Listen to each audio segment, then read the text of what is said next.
Birmingham's own Nigel Mansell is perhaps one of the most interesting and divisive figures in Formula One history.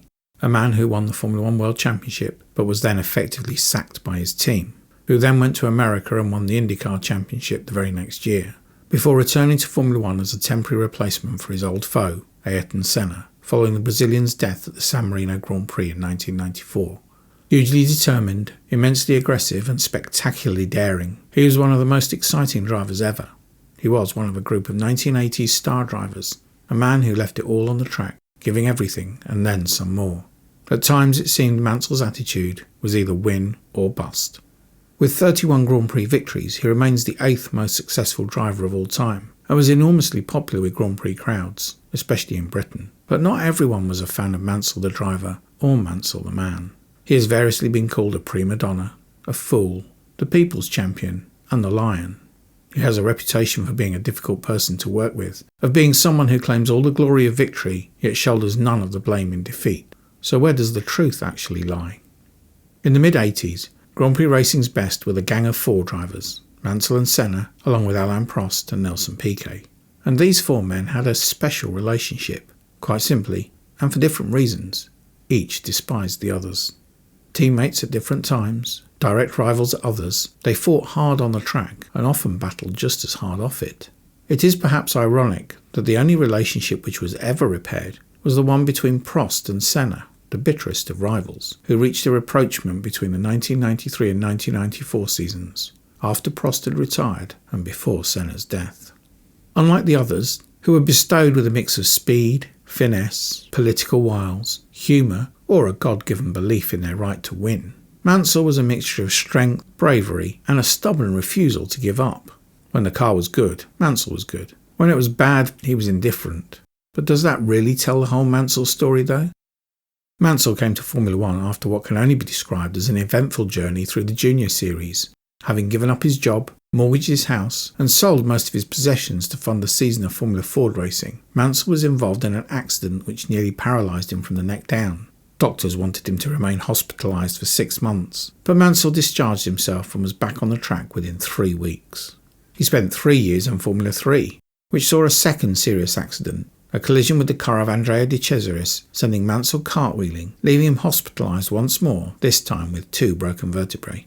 His performance over that final Formula 3 season had impressed Lotus boss Colin Chapman, and shortly after his accident, Mansell was given the opportunity to test for the team in a shootout for the seat being vacated by Carlos Reutemann in 1980. Despite having to take painkillers just to be able to drive the car, Mansell impressed enough to be given the team's test driver role for the season, and was even entered as a 3rd driver for the team in 3 races across that year. In 1981 he was elevated to a race seat when Mario Andretti departed to join Alfa Romeo. Mansell was to stay with Lotus for 4 seasons, in which he impressed and disappointed in equal measure. Mansell was generally outpaced by his teammate Elio De Angelis during their time together, and although the down-to-earth Brummy and Roman piano-playing billionaire seemed to have little in common, they struck up a friendship which was to last until the Italian's death in 1986. Initially, Mansell's highlight reel was somewhat limited. He was a clear number 2 driver in the team, and Elio was, at times, substantially quicker. With experience, Mansell closed the gap, and by the start of 1984 the two were performing to a similar level. Elio, smooth, delicate and refined in the car as he was a man, Nigel, aggressive and committed. The team was split in their assessment of Mansell, and outside of the team he had limited recognition. Things changed in 1984. At the Monaco Grand Prix, Mansell qualified a personal best 2nd on the grid, and early in the race passed the McLaren of Alain Prost to take the lead on a track drenched with rain. He was pulling away from the McLaren comfortably before crashing out of the race, ending his hopes of a maiden victory. Senna and Beloff received most of the plaudits after that race, but it was Mansell who had dominated the early stages. It was a showcase of the best and worst of Mansell, fast and brave even in the wet, but prone to mistakes. There was also the first sign of the dark side of his nature, carrying on for a handful of corners with an obviously broken car, before blaming the painted lines on the Monaco streets for his accident, rather than accepting that it was an entirely reasonable mistake on his part, given he was racing on wet public roads. 3 races later he claimed his first pole position at the Dallas Grand Prix, and led the early laps strongly, but Mansell began to fall back, eventually dropping down the field. but not before he had upset all those around him with his vigorous defence of the lead, which many found to be unacceptable, including friend and teammate Elio De Angelis. In comparison to the drivers of today, his defence was barely noticeable, but standards were higher in the 1980s. After ruining his tyres by overdriving the car, at the last corner of the last lap, Mansell lost 5th place to Piercarlo Ghinzani's Osella when he broke a driveshaft against the walls of the crumbling track. As Mansell bravely tried to push his broken Lotus across the line, the Osella swept past, with Mansell passing out through heat exhaustion from the effort. At the end of the 1984 season, Lotus gave Mansell the boot, replacing him with Ayrton Senna, who had enjoyed a standout rookie season at Tolman. Peter Waugh, who had taken over running of the team after Colin Chapman's death at the end of 1982, was not a big fan of Mansell and saw no future for him in Formula One. He was moved to say of Mansell that he would never win a Grand Prix whilst I have a hole in my backside, albeit using rather more Anglo-Saxon terminology. Mansell was offered a seat at Williams, against the wishes of team leader Keke Rosberg, who was one of several drivers to complain vociferously about Mansell's blocking and weaving whilst battling for the lead at Dallas. The new Williams Honda was off the pace initially, but the similarity in driving styles between Rosberg and Mansell meant that development was quick and brought the car closer to the frontrunners as the season wore on. Mansell had himself been well off the pace of Rosberg to start with, but closed the gap over the year. As the season approached its close, Mansell claimed his first victory at the European Grand Prix at Brands Hatch. This was somewhat fortuitous, as race leader Ayrton Senna was repeatedly blocked and slowed whilst trying to lap Rosberg, who was angry about an earlier collision with Senna, which had caused Rosberg a lengthy delay. Rosberg balked Senna enough that Mansell, running in second place, was able to catch and pass the Lotus and go on to claim his first victory. 2 weeks later, Mansell led Rosberg home for a Williams Honda 1-2 and his second Grand Prix victory in succession. With Rosberg winning the final race in Australia, things looked good for Williams Honda for the forthcoming 1986 season. Just a year after being dumped by Lotus, Mansell had proven Waugh and his other doubters in the Formula One community wrong by not only winning races, but by showing himself to be a strong all-round competitor. Rosberg had committed to leaving Williams and joining McLaren for 1986, and as a result, Williams had tempted two-time world champion Nelson Piquet away from Brabham to join the team. Piquet was expecting to be the team's number one driver, something which didn't happen after team boss Frank Williams was critically injured in a road accident, and Patrick Head, a big Mansell advocate, refused to honour the agreement. The relationship between the two drivers was therefore broken early on. Piquet claimed that once Mansell started to win races, he treated everyone else in the team badly. Mansell said of Piquet that he had all the ingredients to be a good person, but he just chose not to be. Things came to a head at Brands Hatch. When fighting for the lead in the final stages of the race, Piquet accused Mansell of slamming the door on him. Hostilities firmly declared, the two fought a frenzied in-team battle where neither gave the other any quarter. Despite having the fastest car on the grid, the battle between the two cost each points, to the extent that Alain Prost was able to beat them both to the championship by winning the final race in Australia. Mansell, who had held a comfortable lead in the title race coming into the last race, was cruising to third place in championship victory when a tyre failure at close to 200 miles per hour ended his race and created this iconic image. In 1987, the two continued to battle for the championship. However, a huge accident at San Marino's Tamburello corner resulted in long-term problems for Piquet. Not only did he miss the race, but he also suffered from vision problems which affected his performance for the rest of the season. Mansell, meanwhile, was having problems of his own one race later in Belgium, having a clumsy collision with Senna whilst battling for the lead, and then getting into a fist fight with the Brazilian in the pits after retiring. In Detroit, he then lost second place after having to slow with leg cramp. A run of retirements and poor finishes meant that Mansell arrived at the penultimate round of the season in Japan, 12 points adrift of Piquet, and needing victory to carry a slim chance of the title to the final race. In qualifying, Mansell ran wide at the S-curves, spun and hit the tyre wall going backwards at high speed. The back injuries he sustained meant he would not be able to take part in any more races that season, confirming Piquet as champion for the third time. However, Mansell had driven one of the races of his life at Silverstone that year. Nobody could stay with the two Williams Hondas at a circuit so heavily biased towards power. By the end of lap 1, Piquet and Mansell had dropped the field, and for the second race in a row, they would lap the rest of the field by the end of the race. Before that came, though, there was a game of cat and mouse to play. Piquet was using a long wheelbase version of the FW11B, which he believed gave him better handling through the faster corners, and for the first half of the race this seemed to be playing out in his favour. Mansell had gone for a lower downforce setup on his car in the search of more straight line speed, and it was hurting his tyres whilst the cars were heavy with fuel. A lost wheel weight was causing Mansell further problems, and just after half distance he pitted for new rubber. That left him half a minute adrift with 30 laps to play catch-up. On new tyres and with a much lighter fuel load, Mansell started to chase down Piquet, breaking the lap record at almost every tour, bringing the gap down to nothing with less than 3 laps to run. Piquet's only hope, with old tyres leaving him unable to respond, was to prevent Mansell from overtaking, somewhat difficult on the 1987 Silverstone layout. As the pair approached Stowe Corner, Mansell dummied to the left, which would have put him on the outside for the corner, and Piquet weaved left to cover the move, but Mansell had already dodged to the right and was through. The Silverstone crowd erupted. Mansell reeled off the last 2 laps and took the checkered flag for a celebrated victory. It was Mansell mania at its finest, and the British crowd certainly worshipped their hero. Mansell claimed the support of the British crowd lifted him to even higher performance levels. In 1987, that certainly seemed to be the case. Upset that he hadn't been given the number 1 status he believed he had been promised, Piquet jumped ship to Lotus, and part of the fallout meant that Williams lost their Honda engines to McLaren, who also found a seat for Senna as part of the deal. Williams switched to the new Judd engine, which lacked a turbocharger, and as a result was seriously off the pace. Nevertheless, Mansell produced some excellent performances, qualifying on the front row of the season opener in Brazil and again in Hungary, and finishing in second place twice in Britain and in Spain. Neither Mansell nor new teammate Riccardo Patrese were really contenders in a car whose performance lagged the competition. At the end of the season, frustrated with the poor performance of the Williams Judd, Mansell moved to Ferrari, who had struggled to be competitive since 1983, claiming just 6 victories in the intervening 5 seasons. A shock victory on his Ferrari debut endeared him to the Tifosi, and Mansell won again in Hungary, this time hunting down the leaders after qualifying in a disastrous 12th place on a circuit where it's almost impossible to pass. Mansell scythed through the field, getting past Prost and Patrese to claim second place, then closed in on Senna and passed him as the Brazilian was lapping Johansson's Onyx. There are no easy passes at the Hungaroring, but this was the tightest, bravest and most opportunistic of all that Mansell pulled off that afternoon. McLaren had been comprehensively outpaced for the first time in nearly 2 seasons.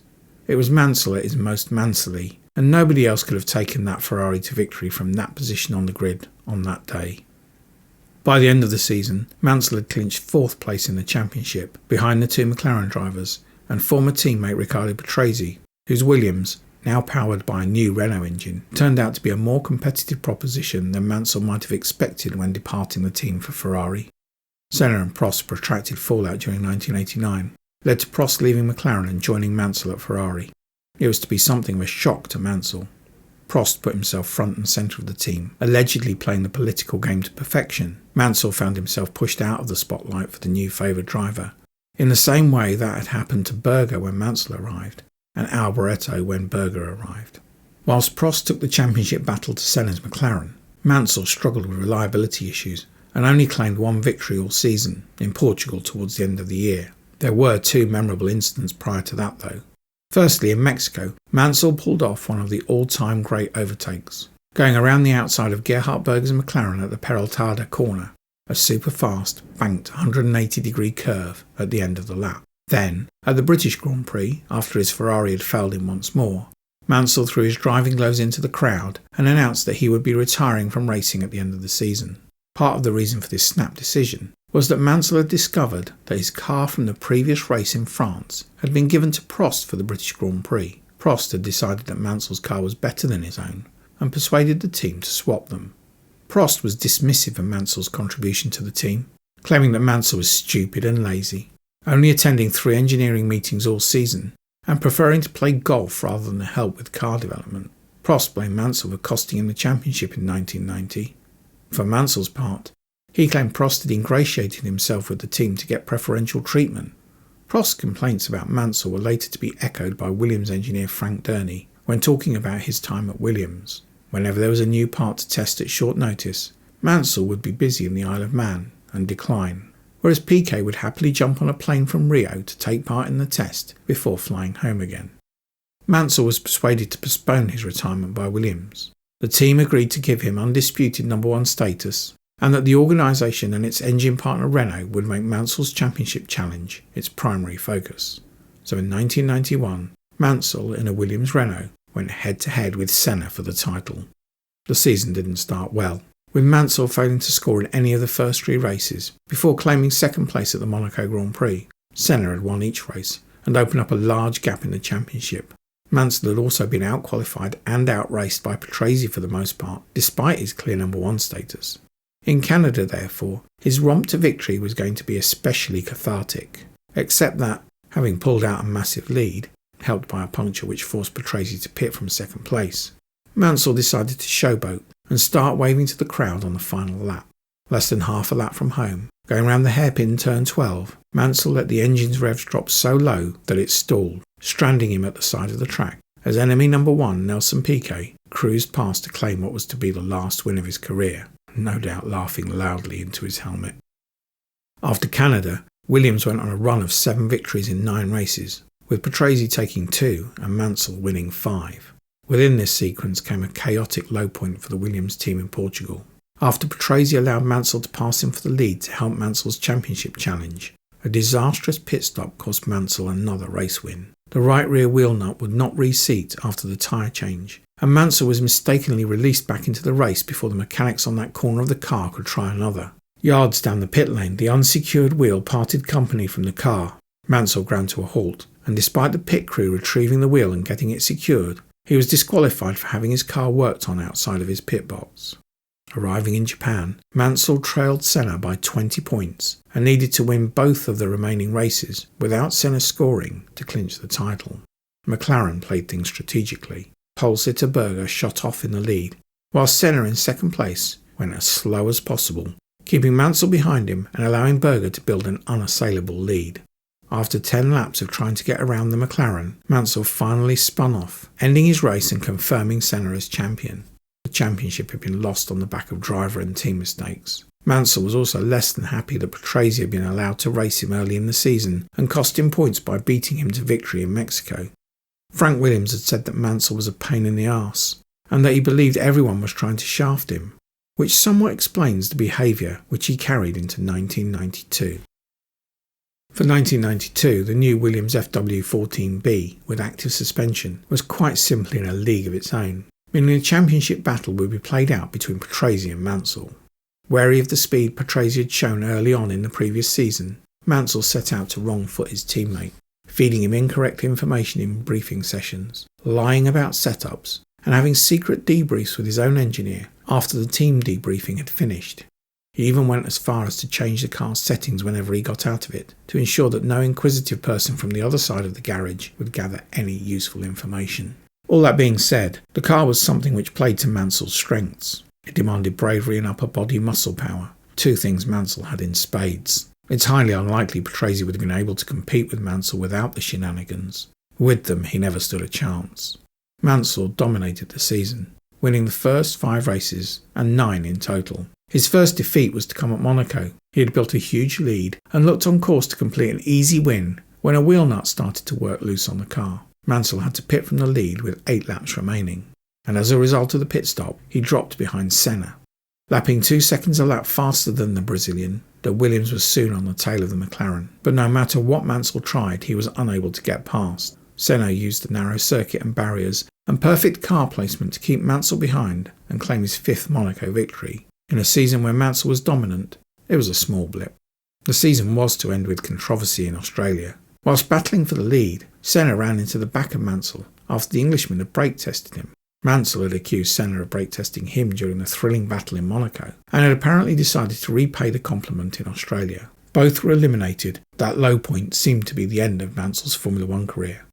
When Williams announced that Alain Prost would be joining the team for 1993, Mansell opted to retire rather than play the role of number 2 driver, which is what Williams offered him, despite his championship win. He departed for the USA and won the IndyCar Championship at the first time of asking. His second season went rather less well, and included a falling out with legend Mario Andretti, who was motivated to recall Mansell as the worst teammate I ever had. Mansell returned to Williams in 1994 after the death of Ayrton Senna. TV viewing figures were dropping, and Bernie Ecclestone believed it to be a consequence of there being no champion in the sport. Mansell's return wasn't welcomed by all fans, who felt that David Coulthard offered both a better long-term option for Williams and was quicker than the returning Mansell. As it was, Mansell drove for 4 races, including picking up his final Grand Prix victory in Australia after Schumacher and Hill had been eliminated in their title-deciding accident. Mansell expected to drive for Williams for 1995, but the team opted for Coulthard instead. At the behest of Marlborough, McLaren, in their first year with Mercedes, offered Mansell a drive. It was a return which was delayed when it turned out that Mansell was rather larger than other drivers and couldn't get into the car. He eventually raced just twice for the team, but being very uncompetitive was a good reason to call it quits once more. Even then, Mansell was still looking to scratch the Formula One itch, having tests with the Jordan team in 1997, 17 years after his Grand Prix debut. Fortunately for all concerned, it went no further than that, and Mansell finally quit Formula One as the most successful British Grand Prix driver at the time. So how good was Mansell? He certainly raced with some of the greats of his era, but does he deserve a place amongst them? Mansell was as dual-sided a racer as he was a person. In 1992, he was a perfect fit for the requirements of the FW14B, which demanded brute strength to manhandle the actively suspended car around at speed. Why then did he feel it necessary to play mind games with Patrese?